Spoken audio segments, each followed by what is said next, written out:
¿Así bien?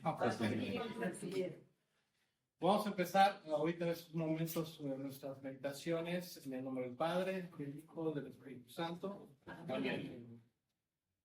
Pidamos al Señor que nos ayude a encontrar siempre su verdad, su camino, y que en estos momentos aquí de retiro en Roma nos ayude siempre a darnos cuenta que la predicación del Evangelio siempre parte del corazón de los apóstoles, del corazón de Pedro, del corazón de Jesucristo para todo el mundo entero. Padre nuestro,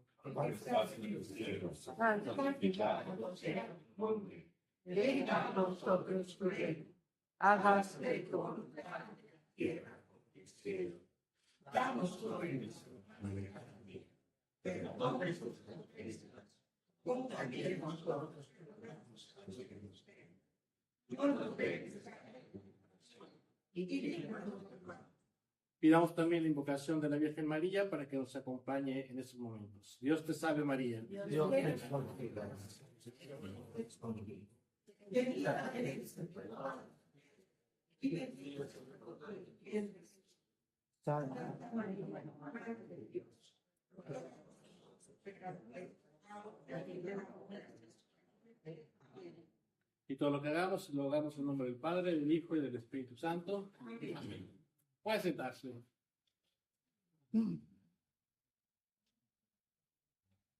Pues bueno, queridos hermanos y hermanas, me presento porque no me he presentado todavía así como formalmente. Mi nombre es Fray Salvador Burgos León. Soy originario de Valle Dorado, Tlalnepantla, Estado de México. Exactamente.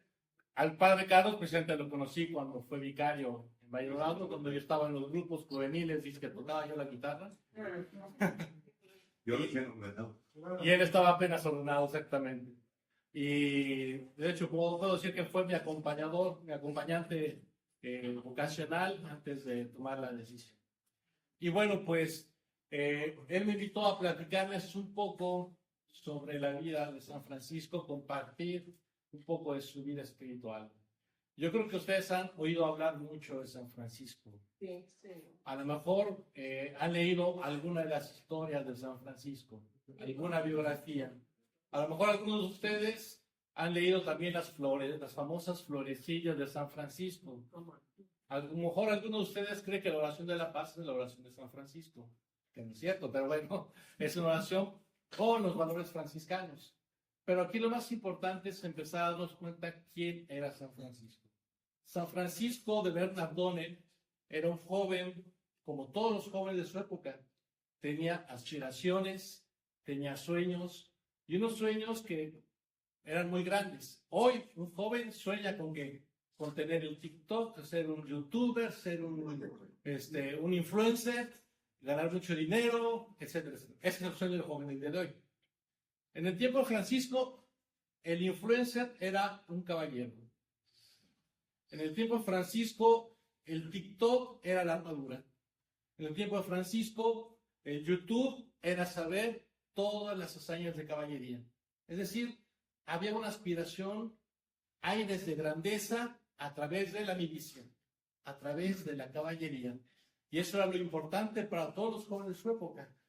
San Francisco vive una época también muy controversial. La Italia que nosotros conocemos, así como está configurada hoy, en el tiempo de San Francisco no existía. Es más, muchos de ustedes se van a sorprender cuando les diga que Italia, como país, es más joven que México, como país. Incluso nuestra bandera es más antigua que la bandera de Italia. Pero Italia en aquel entonces era una configuración completamente complicada, porque Italia era una propiedad papal, había ciudades papales, había ciudades que no eran papales, había también partes que eran de la influencia de los emperadores austrohúngaros o de otro emperador, o también tenemos la posición de las famosas repúblicas que conocen a ustedes, estuvieron en algunas, estuvieron en Venecia, es una de las repúblicas que existían. Si pasaban por Pisa, Pisa era otra república, estaba la República de Génova, y aquí al sur tenemos las repúblicas marinas, que eran, por ejemplo, Nápoles y Amalfi, que Amalfi era la más importante de todas las repúblicas marítimas. Esa era la Italia en el tiempo de San Francisco. No había una cohesión. Por lo tanto, en el lugar donde él vivía, había una disputa entre dos ciudades. Hagan de cuenta que era la pelea como que entre la Ciudad de México y Monterrey. La misma disputa, pero entre Asís y Perugia. ¿Quién es más importante, Asís o Perugia? Ah, bueno, ahorita sí.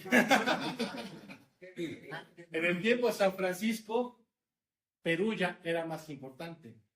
Es como ustedes también estuvieron ahí en Firenze, en Florencia, que no en estos días, ¿no? Me habías dicho. Florencia, por ejemplo, siempre estaba en disputa con Siena, y son dos repúblicas diferentes. Y la guerra la ganó Firenze, Florencia contra Siena. Y la importancia de las dos ciudades en aquella época medieval era muy fuerte. También de esta parte, en la parte de la región Umbra, que se llama así la región donde está Asís, la ciudad más importante siempre fue Perugia. De hecho, actualmente, económicamente, la ciudad importante es Perugia. Espiritualmente, ciertamente es Asís. Siempre podemos decir, cuando uno hace referencia a la Umbria, lo primero que uno piensa es Asís. Pero sabemos que todo el gobierno, todo el aparato gubernamental se encuentra en Perugia. Pero esa es la disputa que había, Asís contra Perugia. Asís, como una ciudad medieval de su época, era como en México los pueblos chicos, infiernos grandes, ¿no? La diferencia es que en la ciudad de Asís estaba dividida en dos partes. Aquel que se llamaba Asís Baja y Asís Alta. Asís Alta, claro que era toda la nobleza. Ahí es donde vivía Santa Clara. Santa Clara vivía ahí, en la nobleza. Y San Francisco vivía a la mitad, donde estaba, se puede decir, la burguesía, todos los comerciantes. Y de hecho San Francisco no solamente era conocido en Asís, era conocido en otros pueblos alrededor, sea por ejemplo Grecho, Perugia, ¿cómo se llama? Todi, etcétera, etcétera. Todos los pueblitos de alrededor, San Francisco era conocido porque él era comerciante. Y su papá era comerciante. Entonces, obviamente, entre los comerciantes se conocían mucho. Ese es un poquito el contexto de San Francisco. Una vida en la cual no había una estabilidad, se puede decir, política, había disputas entre ciudades, el comercio empezaba a florecer, había la disputa entre los comerciantes y la nobleza, porque la aristocracia conservaba todavía sus privilegios, pero un problema muy fuerte es que la aristocracia empezaba a no tener dinero. Quienes tenían dinero eran los comerciantes. Y entonces, fíjense cómo era una disputa no solamente de una parte de la sociedad política, sino que un cambiamiento de época. San Francisco le tocó un cambio de época, como el que estamos viendo más o menos hoy. Un cambio de época que no nada más se reflejaba en la vida civil y social y cultural, se reflejaba también en la iglesia. Sabemos que en aquel tiempo la iglesia era tan fuerte, tan importante el poder de la iglesia, colocada como un poder también, no solamente celestial, pero también un poder terreno. Por lo tanto, el Papa tenía tantos privilegios como un rey. Por lo tanto, era una iglesia que se necesitaba tener una transformación, un cambio de mentalidad, dejar un poco todo el ornamento que se había hecho a lo largo de la historia y empezar con una renovación. En ese momento, precisamente el Papa tuvo un sueño. Soñó a dos hombrecillos que estaban sosteniendo a la iglesia que estaba cayéndose en ruinas. Ustedes saben quiénes son estos dos hombrecillos, ¿no? De un lado era San Francisco y del otro lado, ¿quién? Santo Domingo de Guzmán, exactamente.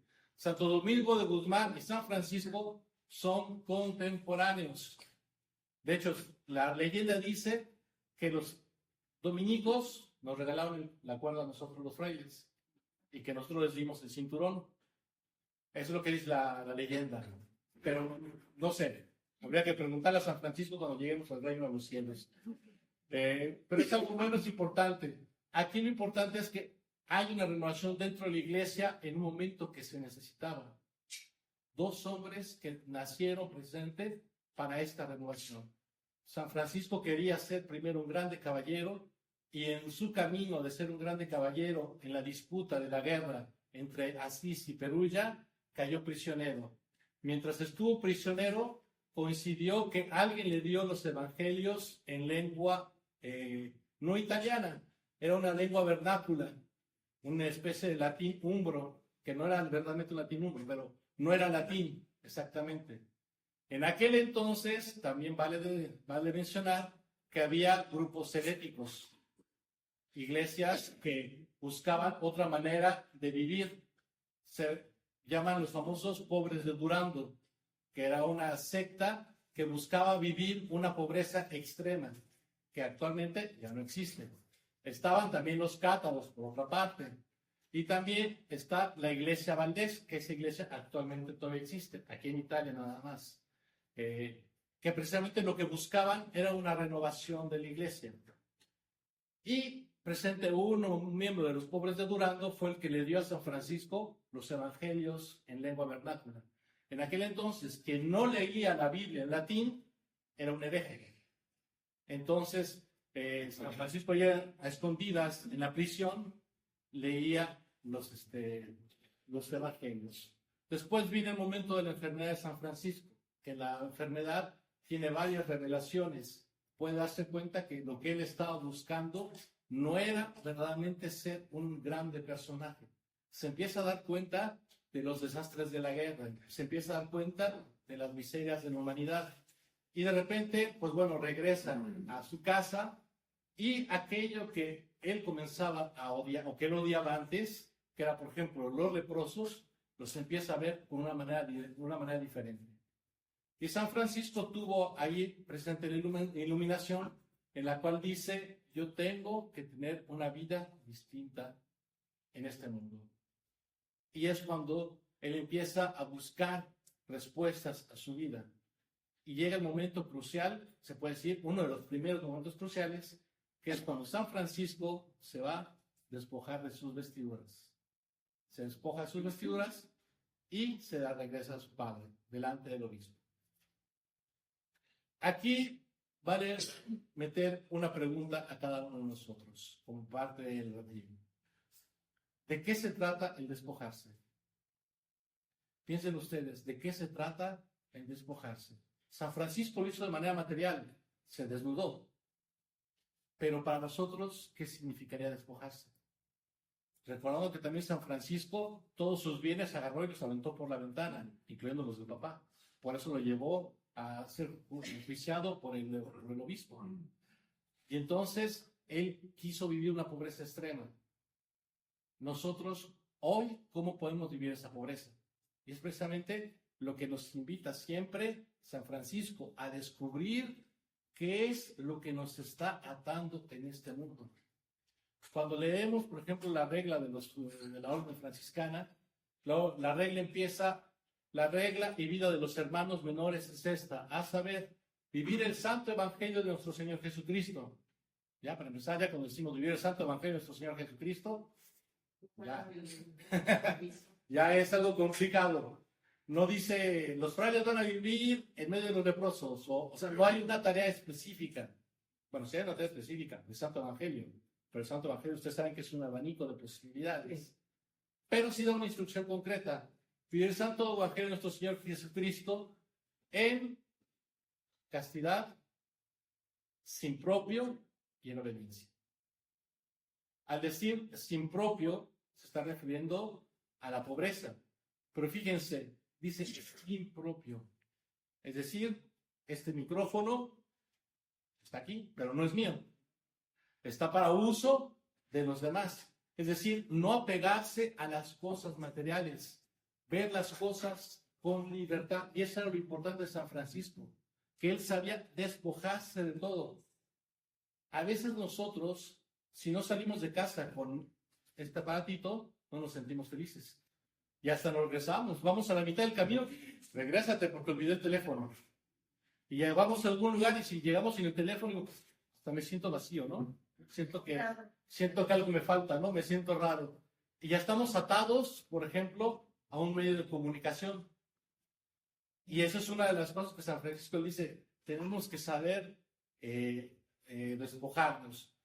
Y una vez hice el ejercicio, bueno, lo he hecho varias veces, que bajo a misa y el rezo y dejo el teléfono ahí en el cuarto.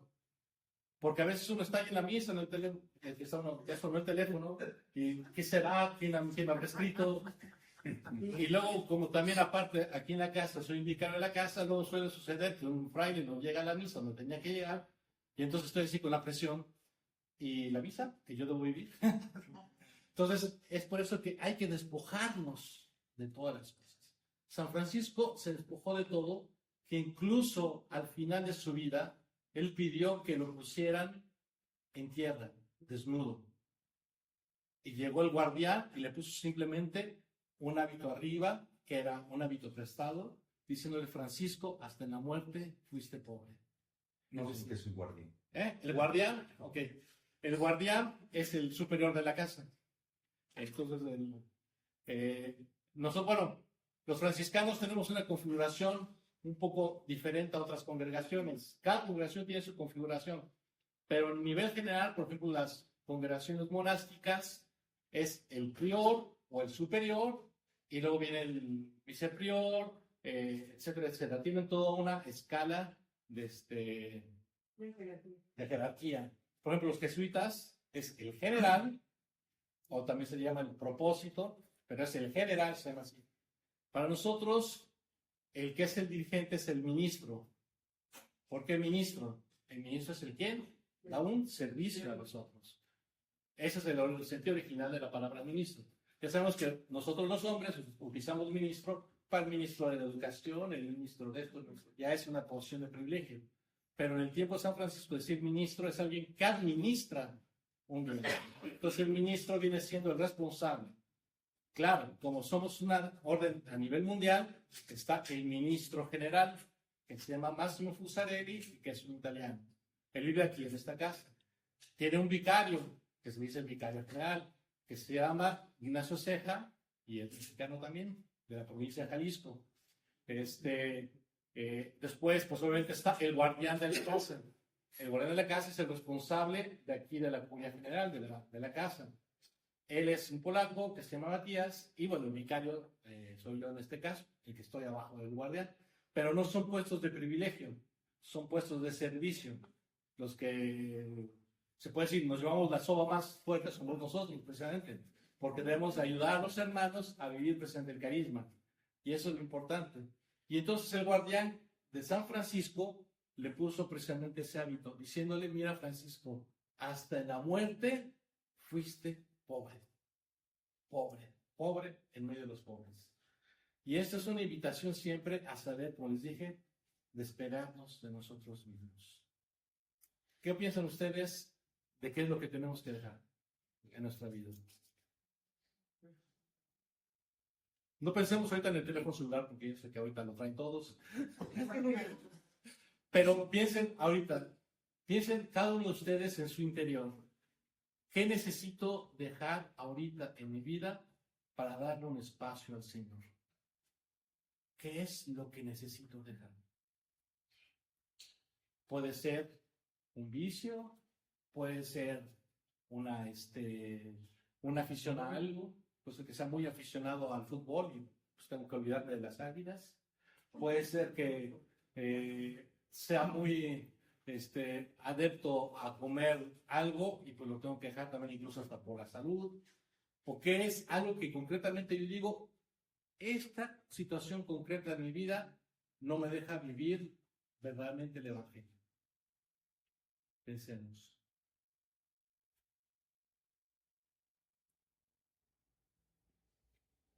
Yo creo que a veces pensar en esto nos genera una duda. San Francisco tuvo también esa duda. Y sin embargo, él se despojó. Pero después de haberse despojado, San Francisco continuó un camino en el cual necesitaba una confirmación. Y ahí es el momento en el que él se va como pobre a vivir en la pequeña iglesia de San Damián, una iglesia en Asís que estaba fuera de la ciudad y que estaba en ruinas. En esa iglesia había un Cristo muy bonito, y cuando llega San Francisco a esa iglesia, el Cristo le habla, pero San Francisco venía con toda una duda. O sea, ¿qué aquí? San Francisco llega con toda una duda, ¿verdaderamente hice correcto? El hecho de haber despojado mis vestiduras, ¿verdaderamente fue lo que yo quería hacer? Ustedes saben que cuando somos jóvenes a veces tomamos decisiones como que muy impetuosamente, ¿no? Se puede decir que San Francisco estaba animado por el sentido de decir, quiero vivir algo nuevo, algo diferente, quiero ser libre. Y ya cuando era libre, de repente dice, ¿de veras hacer lo que quería? Y llega con esa duda y le pregunta al Señor, ¿verdaderamente qué es lo que quieres que haga? Y el Señor le dice, en Cristo San Damián, ve y repara mi iglesia. San Francisco lo primero que vio fue la iglesia de San Damián, que estaba en ruinas, y la reconstruyó. Sin embargo, San Francisco no se había dado cuenta que era un mandato mucho más grande, porque no nada más era él, sino que toda la obra que él estaba empezando, construyendo esa pequeña iglesia, iba a ser toda una reforma dentro de la iglesia general. Y entonces, la presencia de los frailes le dio una renovación de nuevo a la iglesia, a la evangelización. A partir de ese momento, la iglesia pudo llegar nuevamente a los más pobres, a los más necesitados. Y presenta a San Francisco ante el Cristo San Damián, dijo una oración que es muy hermosa, se los voy a decir ahorita. Dice, Señor, permítanme, se me fue. Oh alto y glorioso Dios, ilumina las tinieblas de mi corazón. Después de haberse despojado, seguían tinieblas. Ilumina las tinieblas de mi corazón. Pero ¿qué es lo que pide? Dame fe recta, esperanza cierta, caridad perfecta y sentido de que estoy haciendo tu santa voluntad. Oh alto y glorioso Dios, ilumina las tinieblas de mi corazón. Dame fe recta, esperanza cierta, caridad perfecta, sentido y conocimiento de que hago tu santa voluntad. ¿Verdad? Esta es la oración de San Francisco ante el Cristo de San Damián. Y es una oración que refleja un itinerario espiritual. Ustedes, yo creo que muchas veces, o nosotros, no nos hemos encontrado en esas tinieblas. Unas tinieblas que no nos dejan ver el camino. Los jesuitas dirían que es el momento del movimiento de espíritus, cuando estamos en desolación. Santa Teresa de Ávila la llamó como la noche oscura. Otros santos lo han nominado como precisamente el momento en el cual estamos ofuscados. Para San Francisco eran las tinieblas del corazón, que no lo dejaban ver precisamente la voluntad de Dios. Y por eso él pide esa luz. Y pide una luz que lo ayude verdaderamente a hacer la obra del Señor. No solamente sus ganas de hacer algo que él quiera. Él ya está poniendo al Señor delante de sus ímpetus. Aun cuando él ya había tomado una opción de seguir al Señor, su humanidad todavía sigue ahí presente. Hay que acordarnos que sí, yo puedo decirle sí al Señor, pero mi humanidad sigue ahí. Y tengo que estar todo el tiempo luchando contra mi, bueno, no tanto contra mi humanidad, pero tengo que todo el tiempo saber ayudar a mi humanidad a encontrar el camino hacia el Señor.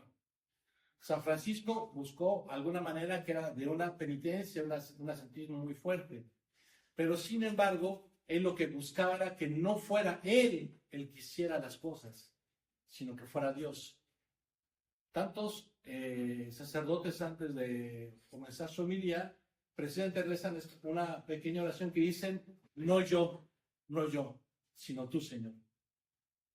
Yo no tengo que predicar.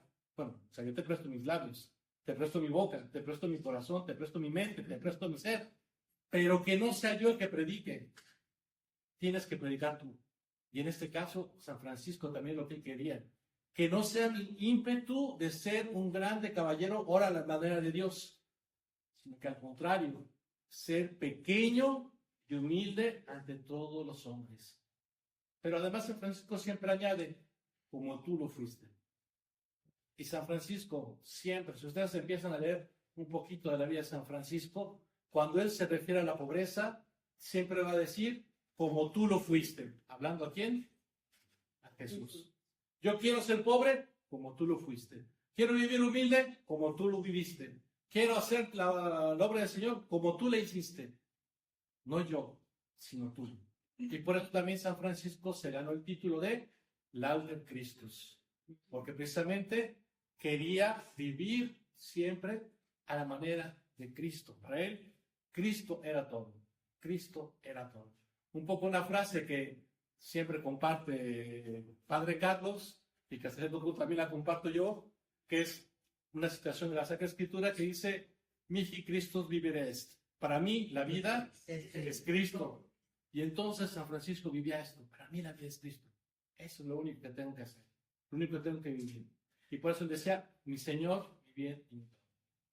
En este proceso espiritual, San Francisco se da cuenta después de que el Señor le pide algo especial: tener hermanos. Por ahí en el Testamento, San Francisco hizo alguna serie de escritos que está la regla, están cartas que escribe, una carta a un ministro, una carta también que escribe a las autoridades de los pueblos, está una carta que escribe a todos los fieles, y también está, por ejemplo, el cántico de las criaturas, las alabanzas al Dios Altísimo, la oración de San Francisco ante Cristo San Damián. Y precisamente ahorita, en este año que entra, vamos a celebrar el cántico de las criaturas.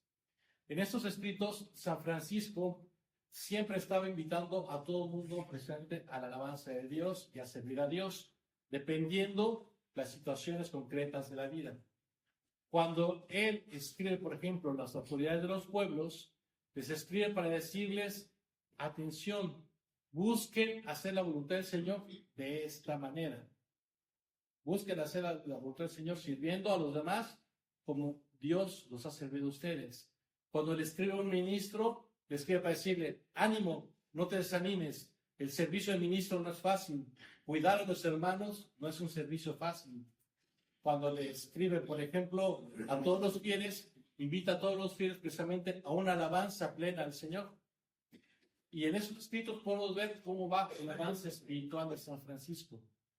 San Francisco, usted sabe muy bien que en una parte de su vida, cuando hubo los primeros frailes que fueron martirizados y que él ya estaba fundando la orden, dijo: pues si estos frailes fueron martirizados, yo también quiero ser martirizado.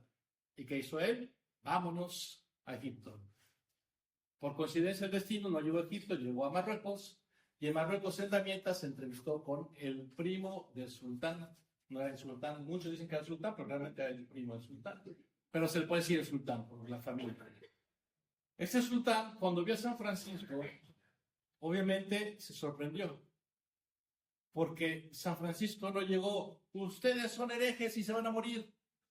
San Francisco llegó a compartir. Él venía buscando el martirio, pero ¿por qué? Algo que no entienden muchos geógrafos de San Francisco: ¿por qué San Francisco no predicó como los otros predicadores? Conviértanse al Evangelio, no. Él llegó y compartió lo que era Cristo, lo que era su vida. Y el sultán tan emocionado estuvo de la predicación de San Francisco que le dijo: pues bueno, tú puedes pasar cuando quieras a Tierra Santa. Que era ese objetivo, hasta cierto punto, también conseguir un pase a Tierra Santa. Y es gracias a San Francisco que los frailes llegaron a Tierra Santa, porque en ese entonces los franciscanos no estaban en Tierra Santa, eran los encargados en aquel entonces del Santo Sepulcro. En el momento de San Francisco eran los hospitalarios, que es la orden conocida hoy como la Orden de Malta. Antes de los hospitalarios estuvieron los agustinos, después de los hospitalarios estuvieron los dominicos, pero los dominicos estuvieron nada más un ratito y dijeron: no, a lo mejor nos vamos de aquí, y es cuando llegan los franciscanos.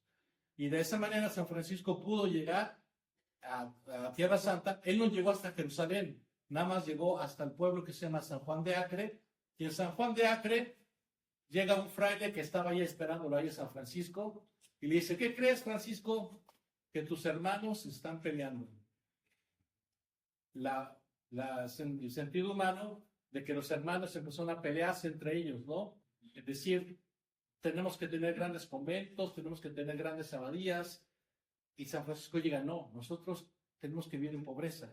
Y entonces tiene que regresar a poner orden San Francisco de nuevo en la orden. Y pone orden de nuevo Claro, con algunos problemas, porque San Francisco llega y lo primero que quiere hacer es destruir las casas. Empezó a destruir el techo del convento. Y es cuando ya todo el mundo dice, no, a ver, espérate, Francisco, esto no es nuestro. No es para nosotros, es para todos. Es para la vida de la fraternidad. San Francisco entendió ahí que de una fraternidad se estaba conquistando, que estaba creciendo. Y por eso la urgencia de la regla era muy importante. Y en el testamento, precisamente, que él escribe hacia los frailes, él está invitando a verdaderamente casarse con la dama pobreza. El valor supremo para San Francisco es la dama pobreza. Pero esta dama pobreza no llegó así a una idea de San Francisco simplemente poética. Tenemos que irnos de nuevo un poquito atrás en su conversión. Y es que San Francisco, muchas veces pensamos que el punto crucial de su vida fue cuando se despojó. Y verdaderamente el punto crucial de la vida de San Francisco sí fue también un despojo, pero un despojo diferente. No delante de los hombres, no delante de las autoridades, no renegar de su padre, sino que abrazar a lo que para él era más, pues lo que era más duro en su vida, que era a los leprosos. San Francisco no podía ver a los leprosos. ¿Por qué? Porque al ver a un leproso, él veía toda la podredumbre que había en su interior. Y entonces, en el momento que ve a un leproso, ya cuando tiene su conversión, lo abraza, le da sus vestiduras y le empieza a curar las heridas, es cuando Francisco dice, aquello que para mí era amargura, se convierte en dulzura del corazón. Algo que era amargo, se convierte en dulce. Algo que no me gustaba, ahora me gusta. Algo que no podía soportar, ahora lo veo con misericordia. Ahí ya podemos ver la conversión. Y es el despojarse ya totalmente de su ser para dárselo al otro. Y al hablar de la dama pobreza, no es solamente su humillar, es despojarnos ya verdaderamente de nuestro ser y saber que nuestro ser es para el servicio a los demás. Y precisamente en ese testamento hace insistencia en eso, en desposarnos con la dama pobreza. Pero no solamente eso, pasamos, por ejemplo, ahora al a las famosas alabanzas al Dios Altísimo. Habíamos dicho que la oración ante el Cristo San Damián, San Francisco dice, oh alto y glorioso Dios, ilumina las tinieblas de mi corazón. Dame esto. Pasamos a las alabanzas al Dios Altísimo, que son unas alabanzas que pasan del yo al tú. Aquí se puede decir que hay una influencia, porque presente las alabanzas al Dios Altísimo nacen después de que San Francisco va a Damieta, tiene el encuentro con Sultán, y en el regreso precisamente aparecen las alabanzas al Dios Altísimo. Que si un día tienen oportunidad de ir a Asís, en el pequeño panfleto donde se encuentra la TAU ustedes saben que es la firma de San Francisco, que ahorita les platico una anécdota de esa TAU, está la TAU y atrás del papel está lo que se llama presente las alabanzas al Dios Altísimo y la bendición al hermano León, en la cual le dice que el Señor te bendiga, hermano León, que sea el secretario de San Francisco. Las alabanzas al Dios Altísimo no dicen otra cosa más que tú eres el alto, tú el omnipotente, tú el gran Altísimo. Y pasa precisamente del yo al tú. Yo no soy yo me explico en tú, el Señor. Y esas alabanzas al Dios Altísimo casualmente son del tú, pasan a nosotros. Porque pasa del tú eres esto, tú eres es decir, dale títulos a Dios, de tú eres, y termina diciendo, tú eres nuestra salvezza, tú eres nuestra, y pasa precisamente del yo, tú, al nosotros. Es decir, un periodo espiritual que va creciendo de una manera egoísta a una manera de ver al otro y de una manera a ver a todos, a una iglesia que está conjunta. Se puede explicar, son las etapas de un niño, ¿no? Un niño cuando está chiquito, para él todo gira en su mundo. Yo quiero que todo sea para mí. ¿Me van a traer los regalos? Son para mí. Todo esto es para mí. Cuando empezamos a crecer, empezamos a darnos cuenta que hay otra persona. y empezamos a entrar en relación con el tú, con el otro, con el otro. Y después nos damos cuenta que no nada más soy yo y otro, soy yo y otros más. Y eso es lo que San Francisco en sentido espiritual tuvo ese proceso. Que todos los santos lo tienen. De una u otra manera lo explican. Pero San Francisco es muy claro en estos simples tres ejes. Tú, el yo, el tú y el nosotros.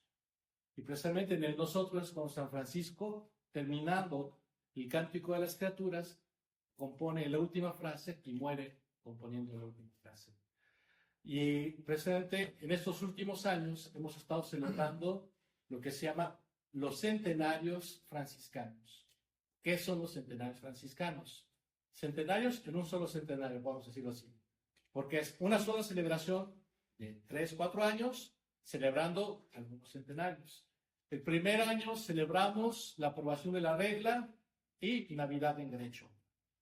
Ustedes saben muy bien que la celebración de Navidad, más o menos la configuración que hoy conocemos, fue invención de San Francisco. Fue el que inventó el nacimiento, pero no se imaginen un nacimiento como el que nosotros hacemos. O sea, fue un nacimiento muy simple, pero ya fue una representación del nacimiento, porque San Francisco quería ver él mismo, constatar y palpar la pobreza con la que nació nuestro Señor Jesucristo. Y por eso se hizo esa representación en una gruta, sintiendo precisamente el frío de la piedra, sintiendo lo áspero de la paja, sintiendo precisamente la presencia del mundo un poquito salvaje, vamos a decirlo así. Entonces él quería experimentar esa pobreza del Señor Jesucristo. Y ahí empezó la celebración de la Navidad de una manera diferente, que se ha extendido hacia todo el mundo. Luego, pues tenemos también la aprobación de la regla. San Francisco en realidad escribió 4 reglas para nosotros, para los frailes. Pero la primera no se sabe dónde está. La segunda se perdió.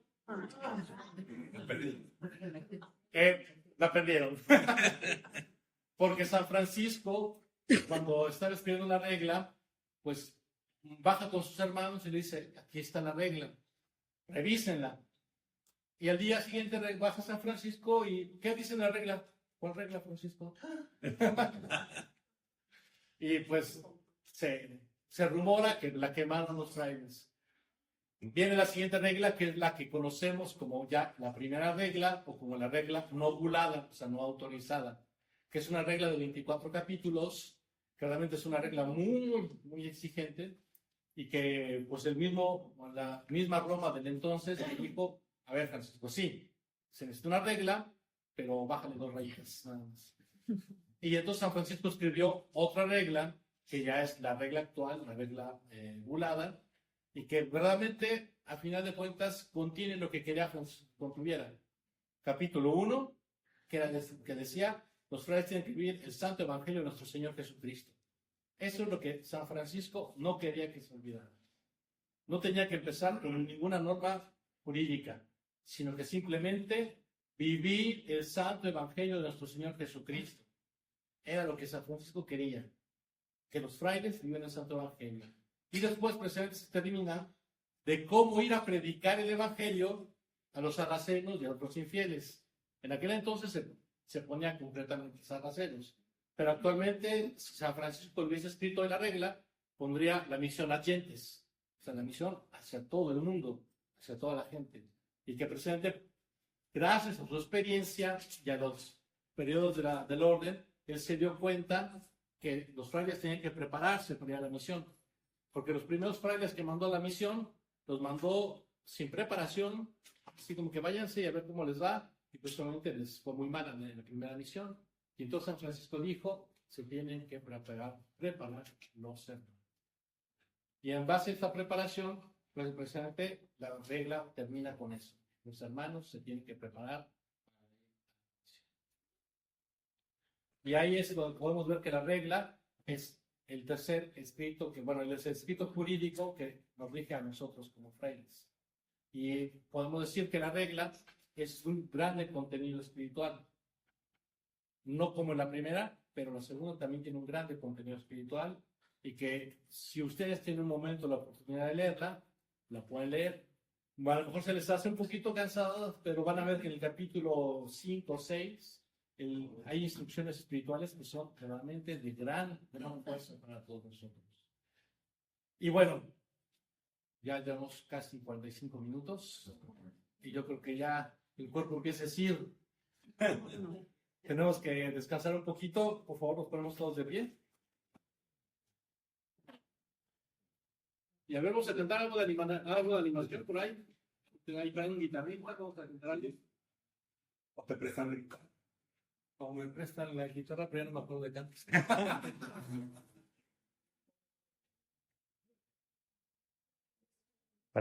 Si tienes de todos, si tienes todos, pues todos. Ponemos un zoom.